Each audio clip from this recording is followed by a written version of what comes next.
Day one, interview one, PBIOS live, brought to you by TD Williamson. It is Permian Basin International Oil Show time. It's happy to be here again. My third oil show, and we are going to kick it off with a little bit of a bang, a little bit of a regulatory bang, I guess. I'm your host, Kieth Stelter, trying to bring a little positive PR to the oil and gas industry, one interview at a time, one subject matter expert at a time, one oil show at a time. And I'm joined by some great people. My co-host, Matt Hill, who is going to take it away and introduce himself. Mention anything else I forgot in that introduction. Where are we, Matt? Why don't you tell everybody where we are? Because I know I Ector County, the PBIOS. Please come down today. And, Jim, most importantly, let's make sure you get your message out, because you have been instrumental in a lot of there's just so much going on in energy right now. So I want people to come out here and engage, during the PBIOS and the Coliseum and the county. Everything about the Permian is solution providers and oil and gas and energy. So get down here. That's my message to everyone. But before we get the message, tell everybody who may not know who you are and what you do. Well, thank you guys for having me on the show this morning. I really appreciate it. My name is Jim Wright. I'm the current chairman of the Railroad Commission of Texas. And for those of you that may not know, the Railroad Commission of Texas has nothing to do with railroads, but we have everything to do with oil and gas production here in Texas. We're the regulatory body over oil and gas and pipelines, uranium, coal here for the state. I think our agency is considered the agency that brings the money into the state that we use to build our roads, our schools, our emergency. A lot of things are used for the blessings that we have here in Texas and the royalties that we receive from that. If we don't got any of that energy, nobody gets to go to work in the morning, right? And very true. It's exciting to be here at the show. This is my second time to be here, and I've been in office now for 5 years. And coming here really shows where we are in Texas today, where technology has come to. How much we've really put emphasis on making sure that we stay the leader in our nation whenever it comes to oil and gas production, which means that we get more security and more certainty throughout the world whenever we're furnishing products to allies. And I think the opportunity for us in the future, moving forward, and what we're doing in Texas today is just great. I mean, it's huge in the fact that if you think about Texas just had their embargo lifted in 2016. We're kind of new to the world market today. And I believe that we still have a lot more room to grow when it comes to getting our products to people that need our products. I think we've got more markets that we need to make sure that we're going toward. I think we've got partnerships that we need to be looking at throughout the world. I'm really, really, really excited about the future of what Texas has, because if you think about 2016, we're kind of new to this. So, it just excites me to see today that we have so many people that have interest here. I think you've got over 2,000 people in attendance here. You've got over 800 exhibitors. I mean, this is incredible. If you want to know what's going on and see what's happening in the industry today, this is where you should be. This is the largest inland oil and gas show in the world. It is. There's going to 20,000 people, I believe, is the expected attendance over the course of the next 3 days. It really is a showcase for oil and gas, for not just here, but all over North America. There's people flying in from near and far. Yes. It's an incredible show. So on everyone's mind, because politics, the markets, jobs, energy security, there's just so much to wrap your mind around just the subject of energy. And regardless of what we call it, the Railroad Commission, it's the Energy Commission. What are your biggest things that you're going to have to work on for Texas, but are also excited for? Deregulatory, build, baby, build. A lot emissions. Where's emissions going? Water rights. Where are people pushing you to focus, and where would you like to focus? Well, if people realize today Texas generates over 5.5 million barrels of oil a day. All the things that we're seeing today, I consider as growing pains. As we look forward in the future, we have issues. Today here in the Permian, we're dealing with a lot of produced water. That produced water has caused issues as far as trying reinjection in the ground.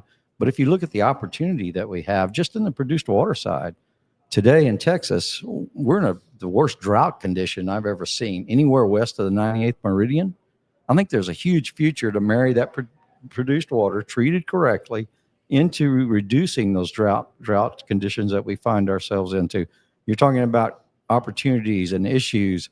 Those are just one of many that we're looking at. The other thing that working with legislation this past legislative session, we've had a lot of emphasis on theft.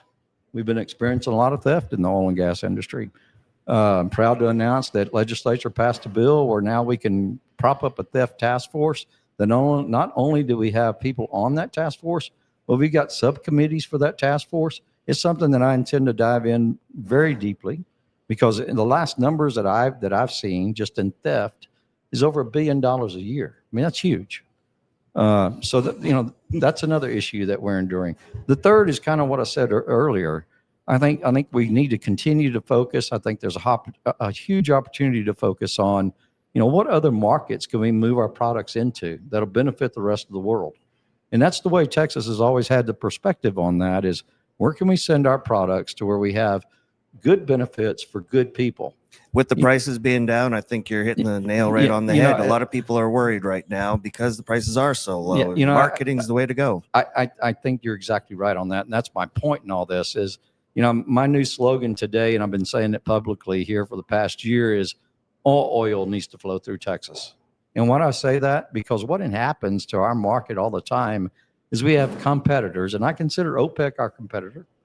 I consider Russia our competitor. They're not on our soil. Right. And I consider Venezuela our competitor. So when they want their share of the market, they simply affect the price. And when these prices are affected, that greatly affects what Texas' success is, especially in the oil and gas industry. So I think we've got to do a better job of looking at spreading our market, getting out there further into it to where we're not impeded by these peaks and valleys that we've experienced in our history. That's one of my main goals, and one of my main focus is to try to make that happen. And I've been working with a lot of other countries here over the past year that want to buy our product, that want to get into markets they have that we've never been into. So I'm excited about it.